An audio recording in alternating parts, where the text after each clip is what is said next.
All right. Hello, hello. Namaste.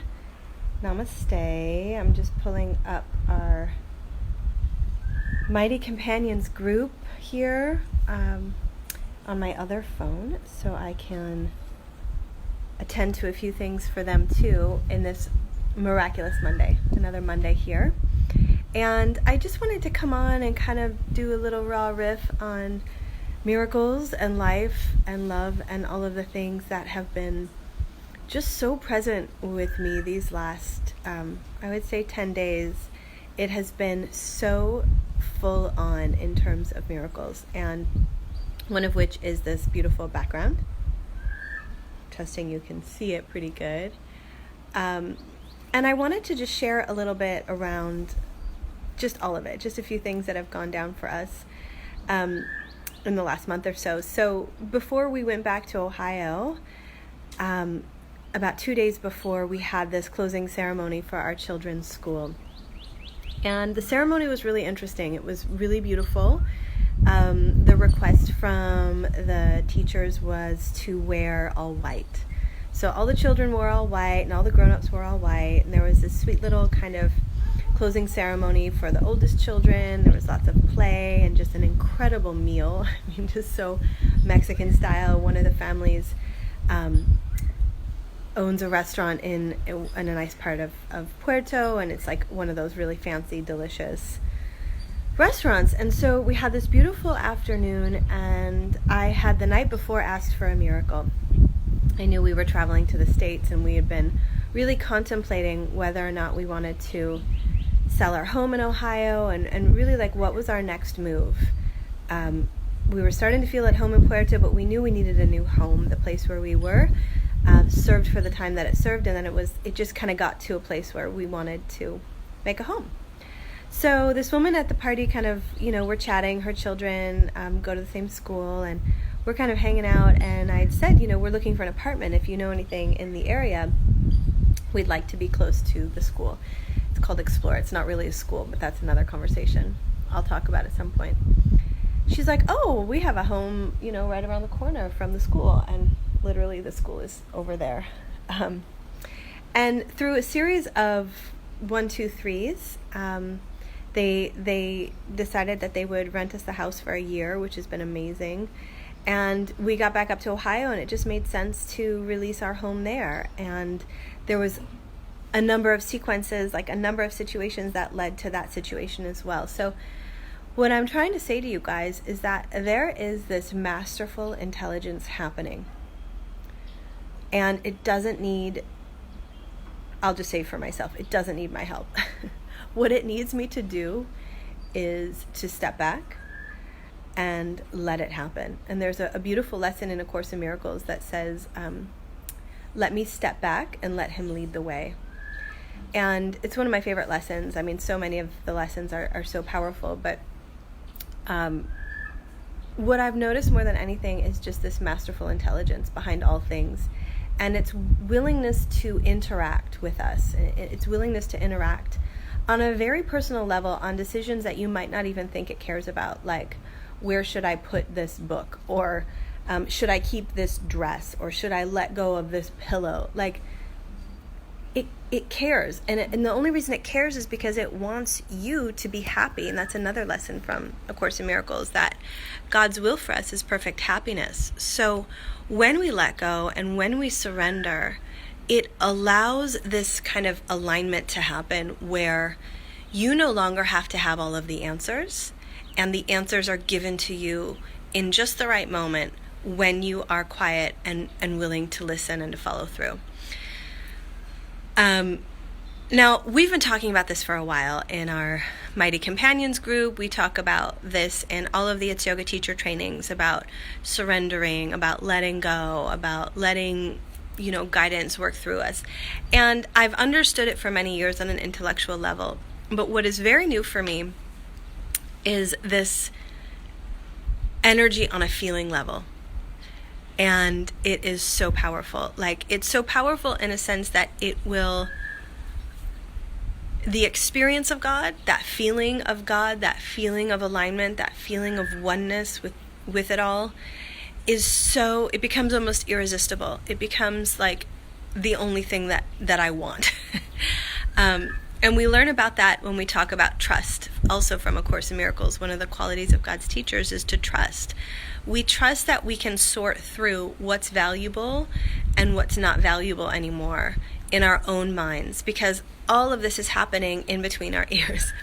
So when I decide that it's not valuable, all of my fears around what's going to happen, or will we have the money, or will we sell the house in Ohio, or will this family rent us their beautiful dream house, like when I stop giving those thoughts so much energy, because those thoughts create this feeling of discomfort and dissatisfaction and fear and anxiety, if I let go of those thoughts, hello, then I can enter into another state of mind, which my thoughts then, it's like I hear them come through, and they are more loving, they're more generous, they're more guided, and those thoughts create feelings that are really beautiful, that have so much more to do with peace and comfort and generosity and trust and honesty.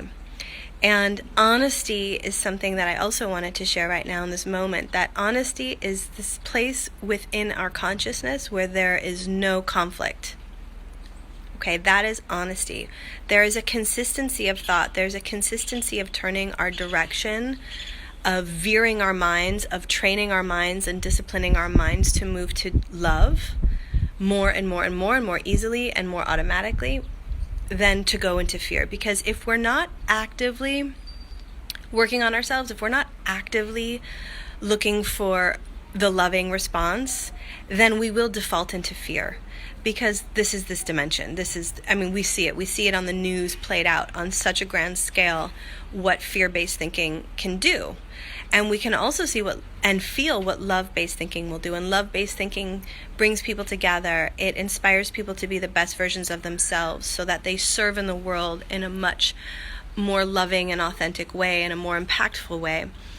And the other thoughts kind of drive us into, those patterns where we just feel uncomfortable and dissatisfied with our lives. So when I look at these last 10 days of my own life and my own experience of being back up in the States and coming back to Mexico, and just the whole process of being present with this moment, like what's real in this moment. And what was real was that there was a bunch of suitcases that needed to be unpacked, and it was like, all right, I'm just going to unpack one by one. We're going to make this fun.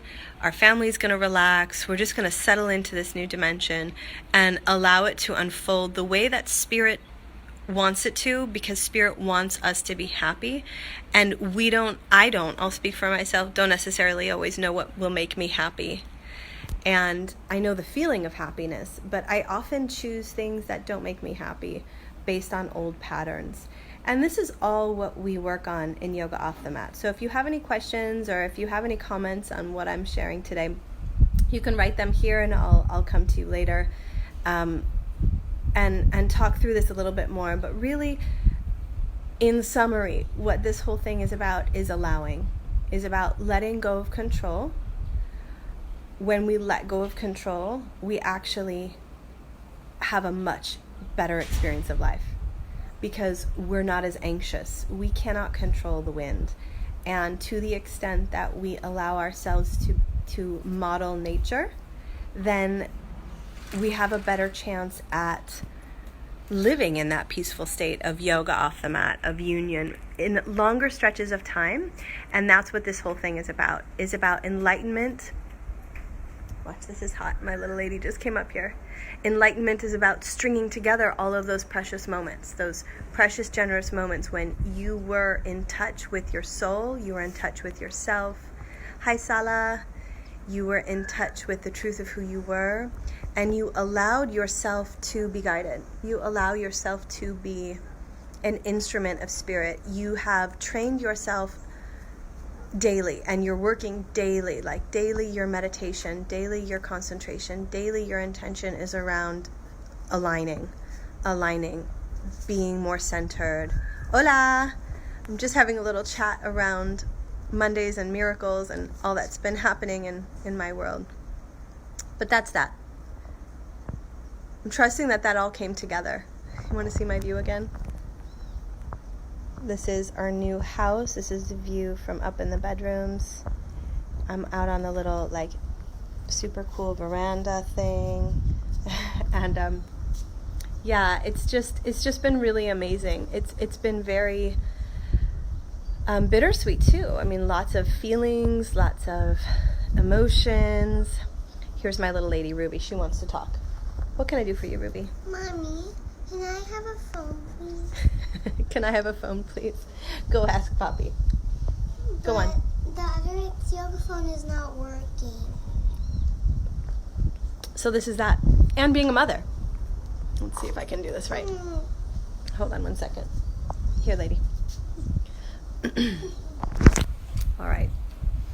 So I know your time is valuable, and I appreciate you tuning into this. Just to finish up that summary, this is very much about surrendering and about letting all things be exactly as they are, about going with the flow, around trusting intuition. One of the things I've learned about the spiritual practice is that if it's easy, that's the right way. Sometimes we make things very difficult, and they don't need to be difficult. We make them, truth is very simple. There are only two options that we have. It's either love or it's fear. We can't have just a little bit of fear and a lot of love. It really is one or the other.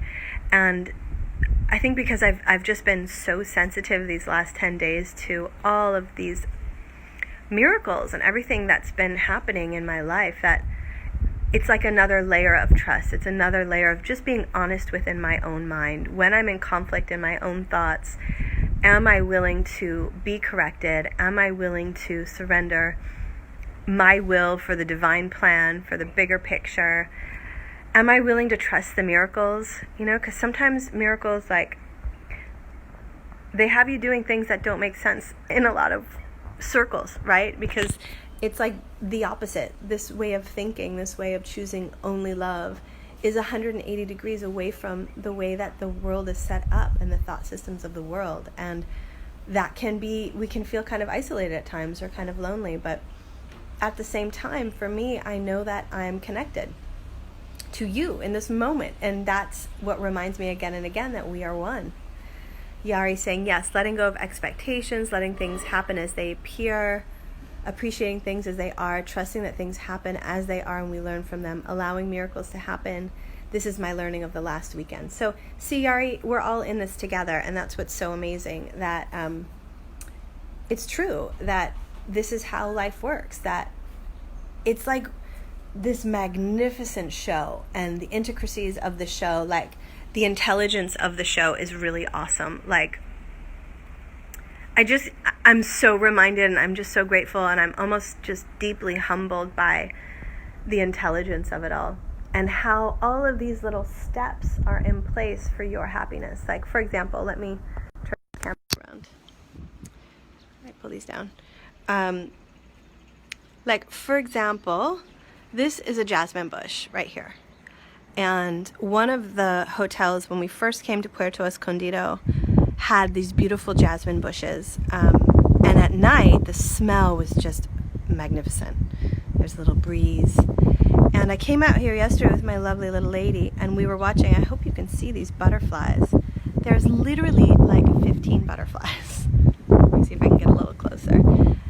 Just kind of hanging out with this jasmine tree that's right outside our bedroom. And Ruby was like looking at it. She goes, "Look, Mommy, they're eating the honey from the tree." And it was such a precious moment. I'm just so reminded of all of these precious moments that had I been busy unpacking and had I been busy trying to like get everything done and control what we were going to do in the next hour and all of those things, I would have missed this. I would have missed that precious moment with my daughter where we just stood and looked at the jasmine bush and the butterflies. And the deeper cut of that, of like, wow, we just walked into this home and Spirit knows that I love Jasmine. I have also a niece called Jasmine who I adore. And it's right outside. It's like right outside our window. These things, we could plan them. We could say, oh, I'm going to build a jasmine bush right outside my window. Or we can let go and just watch it happen. Like, that is just the mystery of it all, isn't it? That you know, I had this vision that I would be writing a book with this beautiful view of the ocean. It was a few years ago, and here's the ocean from what's going to be our new office area. I mean, I had this vision of that, and I thought it was going to be in Tenerife, and I was like working towards it and like trying to like make it happen. And making it happen is like a sure sign that it will not happen. It's the exact opposite. It's like we just allow it to happen and then it happens. But the more effort I put into it, this is why I'm saying that what I'm learning is that it is about grace. It is about things being easy. Hi, Summer. I was just showing everybody well, it's not mine, it's our jasmine bush that just is here in this beautiful ocean. But yeah, I'm so excited. I'm getting a little desk made so that I can do my writing, and then this will be my view in this beautiful home. And yeah, I'm really, really grateful, guys. So if there's anything that you want to say, do you have any questions or anything, I'm right here. And yeah, it's been, I want to say emotional, but I'm not sure that emotional is the right word, because I think it's almost like a bad word in our circles, this idea of being emotional. But it's less about that in the former context of how we look at the word emotional. I'm looking at it from the place of the abundance of feelings. Ooh, there's a little spider on my head. I am in the jungle. But just the abundance of emotion. Oh my gosh, is that the Virgin Mary up there? Check this out. Oh my God. Look, you guys know. Isn't that, hold on. Let me see if I can you see it way, yeah, there it is. Oh my gosh, up on a hill. How about that? Oh my gosh, that is so cool. You know I love the goddess energy. Oh my gosh, let's see if I can turn this back on me, if it will. Yeah. So yeah, the abundance of feelings. That's all. Just this level of like feeling everything, feeling the discomfort, feeling the happiness, feeling the sadness, and just watching those emotions kind of come, embracing them and releasing them. I think that's so much. And I want to say something that's true also, what I'm learning about in terms of my cancer journey is that, let me see if I can articulate this because this just came through a couple days ago, that when we fear our emotions, like when an emotion comes that we don't necessarily like, okay, let's say it's a survival emotion, like it's an emotion around finances or fear around finances, or it's emotion around not having the answer or what's the next move.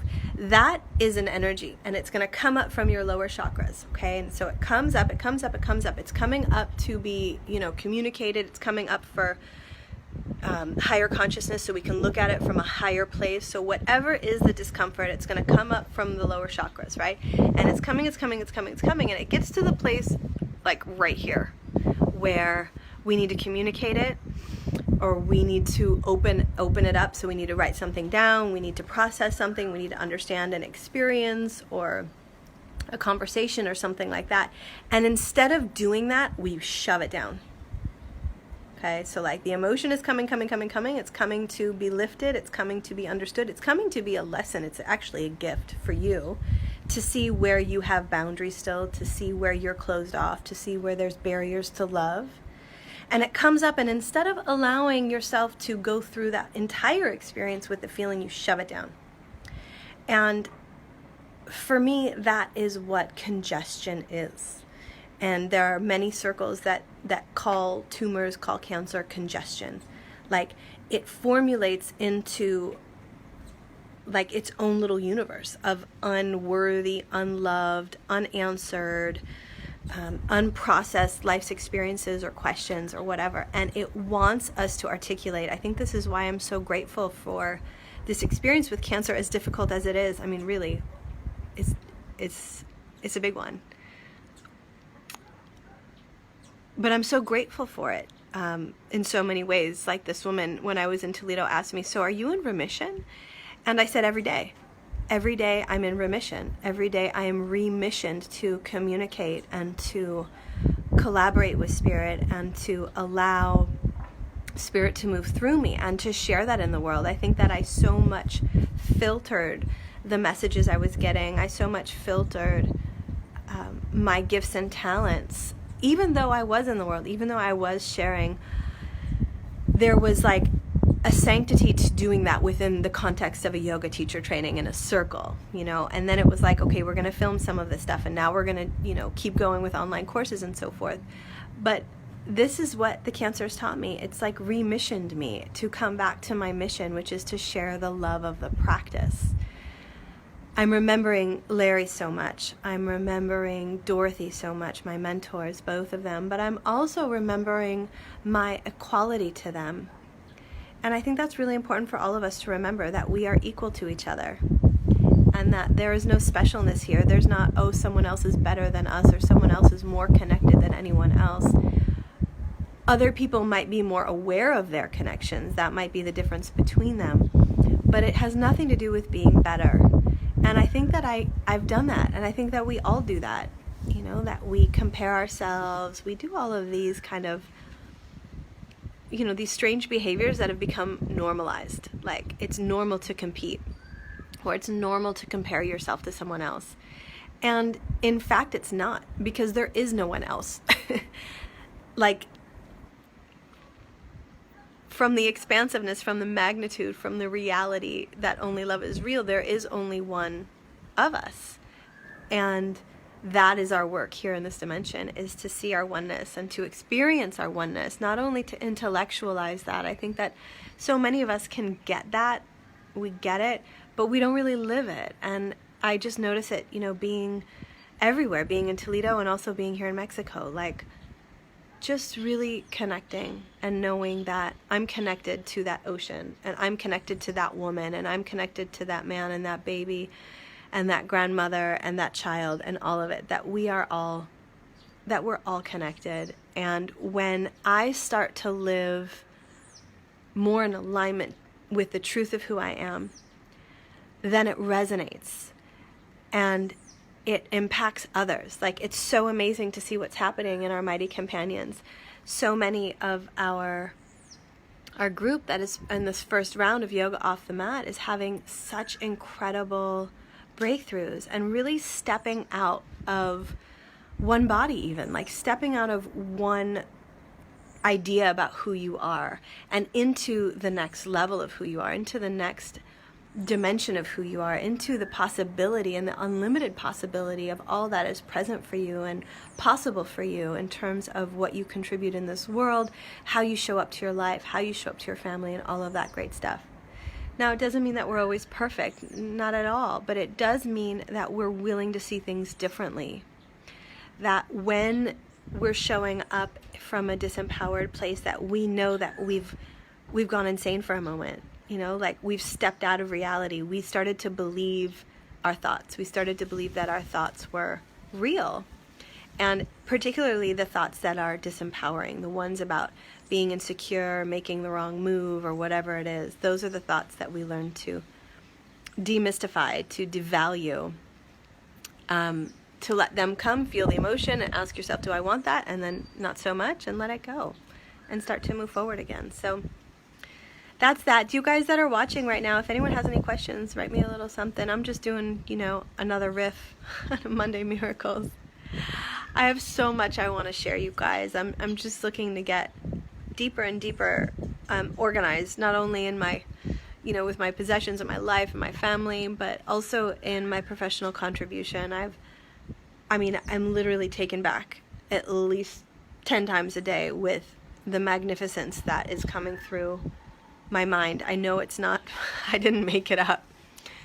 But just some really, really beautiful thoughts. Thank you, Sala. Some beautiful ideas and visions. Some beautiful clarity. Just the clarity of like, oh, being able to see through the webs of relationships, the webs of thinking. It's just beautiful. And the webs of the universe. I mean, geez, oh Pete, it is so beautiful. The master plan. And I think that all of us just want to do that more and more. Just keep focusing on the master plan, the bigger picture, how we fit in, how we can serve, how we can contribute. that's all really, really important stuff. So just keep contributing in the best way you can. Just show up, even if you just smile at the stranger. Even if you just, whatever, choose love instead of fear in response to a child, in response to a colleague, in response to a customer. And mostly being first. Just be present. You know, doing is going to happen when it's time. Spirit wants you to be productive. But we can't be productive unless we're being open. I mean, productive in a way that, like, it can really be impactful.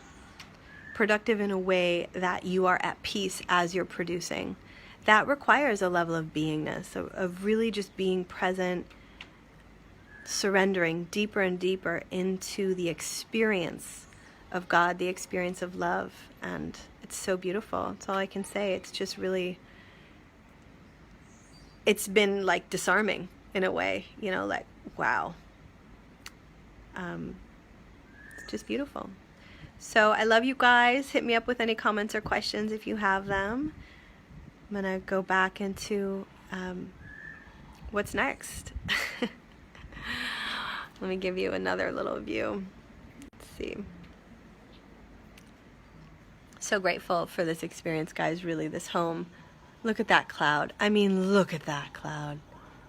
Right? It's so beautiful. So beautiful. Love you all. Love you all. Namaste.